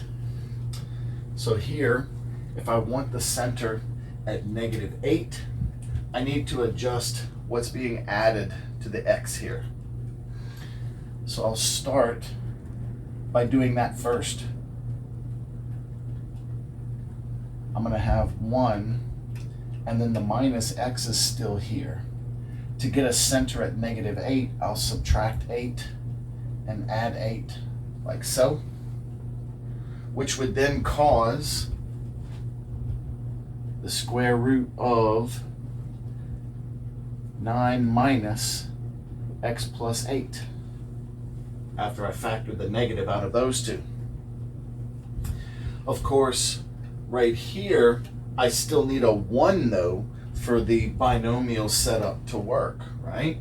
I need the 1 right here. So what I'll do is I will actually factor a 9 out. Since this isn't a fractional setup, I'm going to use factoring. So to factor out that 9, I'll do this minus x plus 8 over 9, like that. Which of course, since that's now a multiplied 9, I can say that the final rewrite is I do the square root on the 9, and then that leaves me 3 times the square root, but instead of square root, I'll write as a binomial 3 times 1 minus x plus 8 over 9 to the 1/2 power. Now it's ready with the proper center from x right there, center being at -8, right? And then this is going to be equal to, of course I have the 3 times, and then I'm going to use my binomial setup here. So I'll have 1 plus k is 1/2 still, and now my x, right, the thing that's coming from the binomial thing, is the x plus 8 over 9. This piece right here is what I'm going to be using in the spot of x. Okay, so I have x plus 8 over 9 plus 1 over 2 factorial. K is 1/2. K minus 1 is -1/2. And then x squared. So then that's x plus 8 over 9 squared. And one more term to settle it in. 1 over 3 factorial. Right? 1 over 3 factorial. K is 1/2. K minus 1. K minus 2 is -3/2. And then I have the x plus 8 over 9 to the 3 power. In which, of course, I'll still be adding more terms. But let's see what we've got. So I've still got equals 3 times 1 plus, and actually, you know what? I'm going to distribute the 3 here. That's what I'm going to do. I'm going to distribute the 3. So 3 times 1, and then plus 3 times, I'm going to have x plus 8 over 2 times 3. And that was how we wrote it before. The 3 and then times the 9, right? Times the over 9, I should say, gives me just a 3 left over here. A 3 to the 1. Plus, I have a minus from here on out, right? Because I was supposed to be pulling a minus here. My apologies, I messed up. This should be negative because I'm pulling a negative with the x plus, right? So this should be negative, and this should be negative. So then this would be minus right here. Every other term after that is minus as well. So minus right here, because the squared gets rid of this negative and I'm left with this minus. So I have the 2 to the 3, right. So I still have the 2 to the 3 here. And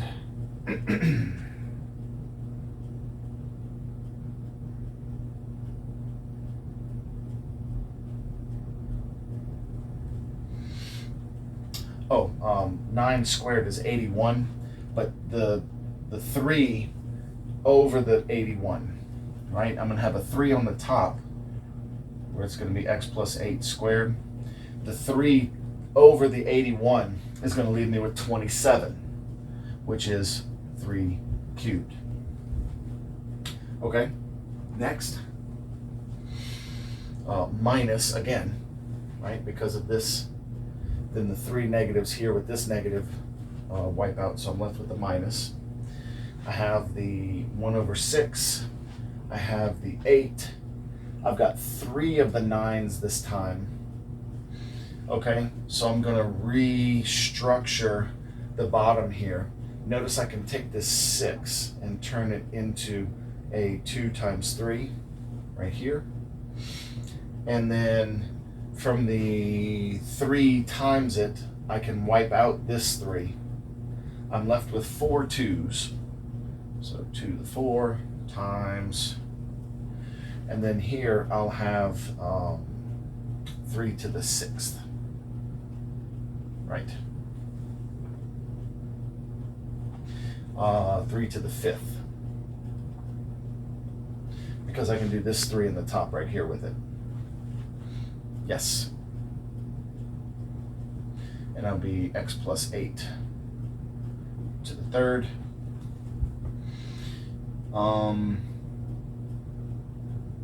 I think before we just structured the numerical pieces here a little bit differently, but as you can see, it is coming out to be the same thing. It has the powers of the 2 and the powers of the 3 mixed into it. I think, oh yeah, that's right. Before we, I can bring this back up to 6, and I can keep the 3 in this one, in the numerator, because we're going to do the odd numbers. That's right. In the next one, I would have the x plus 8 to the 4th, and then I would have the 1 over 4 factorial, right? The 4 factorial in the bottom would give me a, let me go ahead and write it out. The 1 over 4 factorial for the next term here would give me a 2, 3, and a 4. The k would give me a 1/2. K minus 1 would give me a negative 1/2. K minus 2 would give me a negative 3 halves. And then K minus 2, and then K minus 3 would give me a negative 5 halves for that next term. And then of course I have the x plus 8 over 9 to the 4th. The 9 to the 4th would be in the bottom. And I would have the x plus 8, of course, still to the 4th. It would be negative. I would have the 3 times the 5 in the numerator.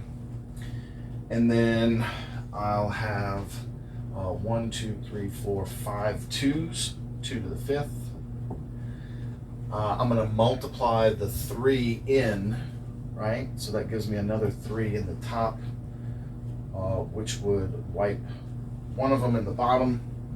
And that's going to give me 6 3's, no, 8 3's. Yes, 8 of them.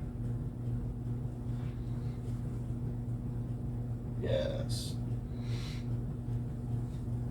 Because there's these. Yes. Okay. So, in other words, though, you can see how I'm getting the same structure as what we did several scenes ago with the new center around the x plus 8. The terms are just arranged a little bit differently, and of course I would have to look at the pattern at what's in front of me here. However, the good news of this is also that I don't have to do a lot of investigating for the interval of convergence, because I already know that the interval of convergence of this is -1 to 1, and I just swapped out my x, right, my x, for the negative x plus 8 over 9.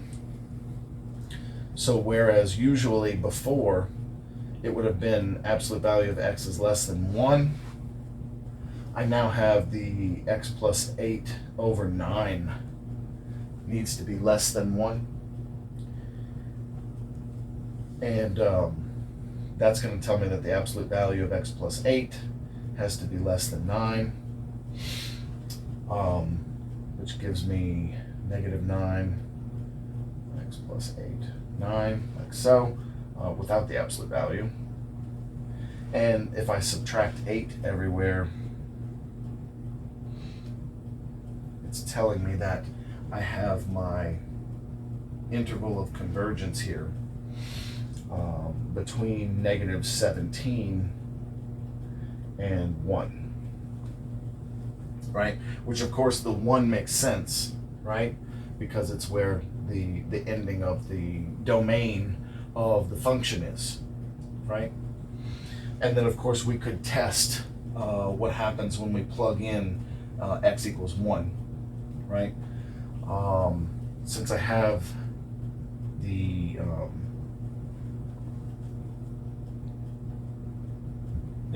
since I have the x plus 8's at each of these, what we have is a growing power of 9 to the power of these things. So that would tend to make you think that it would diverge. But then we've also got these factorials and powers growing in the denominator as well. At one point, I believe what we came up with is that it was a 36 to the n power, which I'm pretty sure we could come out with again, because we could say, let's see if this is to the third, right? We at least have, yeah, the extras of those.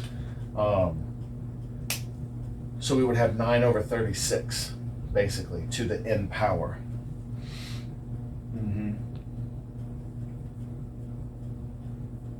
Yeah.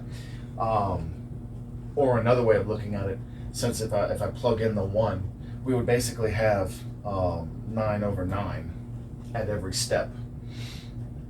And what that would do is just give us a 1 here at every spot. And so what we would have is just these terms without the x's going out to infinity. And you would have just the value of the k being the 1/2, right? And then 1/2 times -1/2, and then 1/2 times -1/2 times -3/2 is going to keep growing with the factorial being in the bottom as well.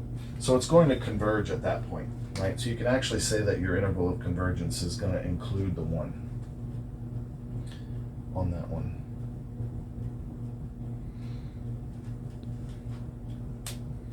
Okay? So thanks for holding out for the retcon on this one. Okay, next.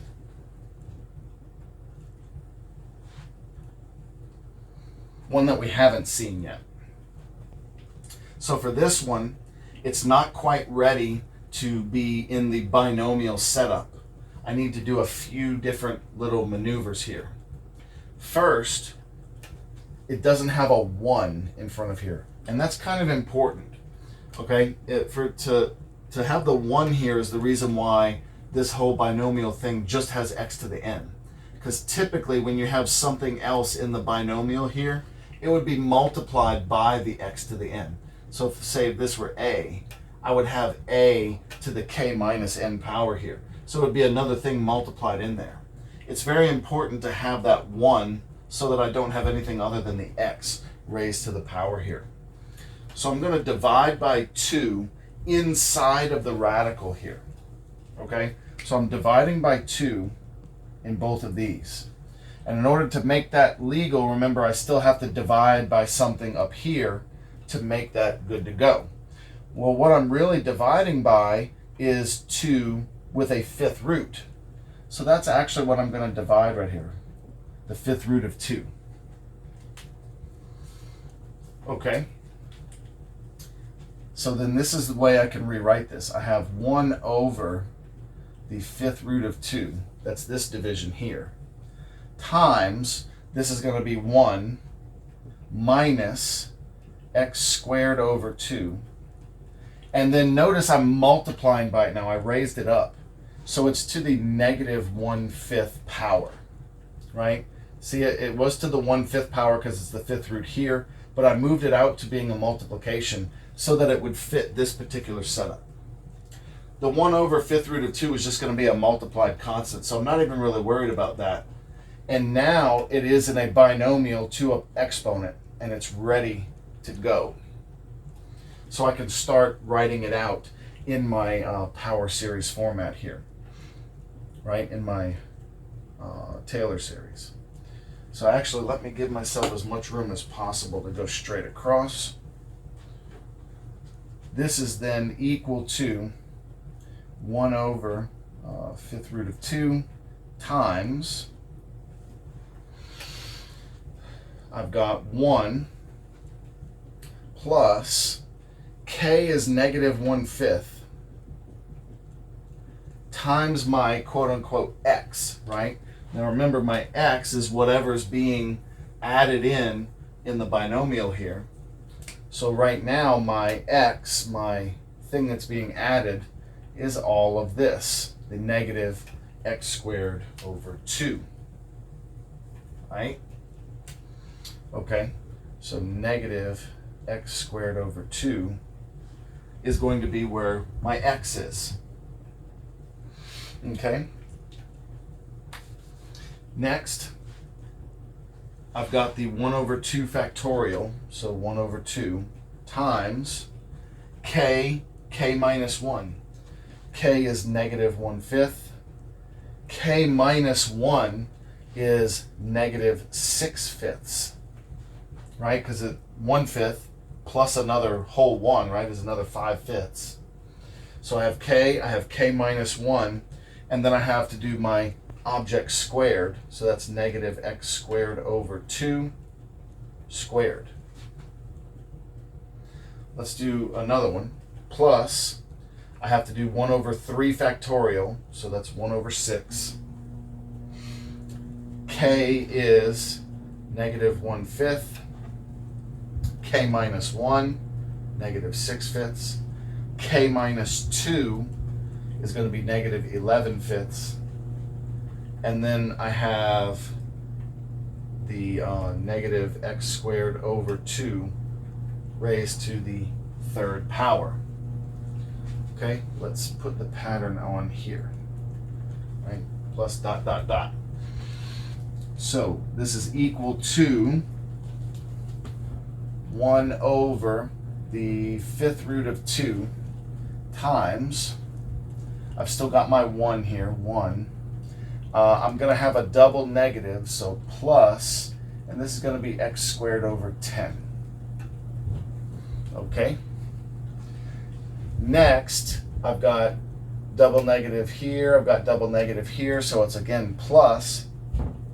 This time it's going to be 6, and it's x to the 4th over 2 times 5 and 2 times 5, right? I'm just going to say 10 squared, just to keep the pattern going. See, I knew that was going to be 100, so then, 10 squared kind of makes sense, right? Plus a 6 times 11 in the numerator, right? So I'm actually going to write that out, 6 times 11 in my numerator. And if the pattern continues, I should see something with a power of 10, right? Well, I have 3 2's right here, right? That's 2 to the 3rd power. And then I've got 3 5's right here, right? Okay, so then I've definitely got the 10 to the 3rd there from those two. And then I also have a 6 from this right here from the 3 factorial. Oh, you know what? I missed right here. This also had a 2 factorial right here, because there's 2 2's and a 2 factorial. Okay, and yes, I know I can reduce this. I'm trying to keep a pattern going here, because I have 0 and 1 factorial, right? 2 factorial times 10 to the 2, 3 factorial times 10 to the 3, and then this is x to the 6th. Okay, so let's see if we can use this pattern to guess our next term. It looks like what I'm doing is adding 5 every time to the thing that I'm multiplying in the numerator, right? This is technically 1 times 6, and then 1 times 6 times 11. So 1 times 6 times 11 times 16 should be the next one. And then in the denominator, I should expect, instead of 3 factorial, to have 4 factorial, 24, and times 10 to the 4th, and then x to the 8th. Okay, so I've actually got the pattern going here for this, which means I have a working Taylor series here for this. And then you can, just like before, depending on how complex you want to go, you can try to make an actual n and k formula for the pattern in the top. It would take some doing to rearrange all of the terms. So I'm just going to leave it like this for now, such that I know that if I needed to, I could continue the pattern here. Typically, when we're using these things to approximate, I mean, this is going to be plenty of terms already. If we needed more, it would be easy to create more using that pattern. I would just keep adding 5 and multiplying the new number here, and then I have my factorial and my powers of 10. Okay, what about interval of convergence though? For my interval of convergence on this one, I'm going to, again, take into account that my x, the thing that was here for x, should be between -1 and 1. And the thing that I replaced that with was x squared over 2. So absolute value of x squared over 2 should be less than 1, right, according to this. And then right here, if I solve by multiplying by 2, it's going to tell me that the absolute value of x squared should be less than 2. Again, the absolute value is probably unnecessary here because of the squared, but let's hang on to it for a second.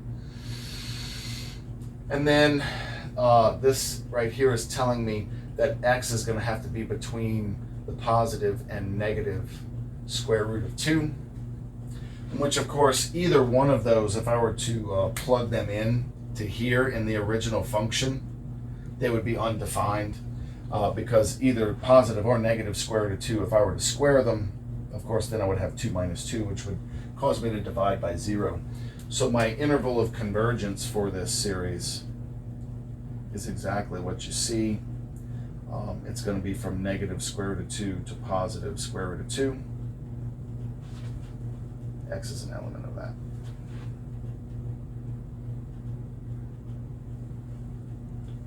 Okay?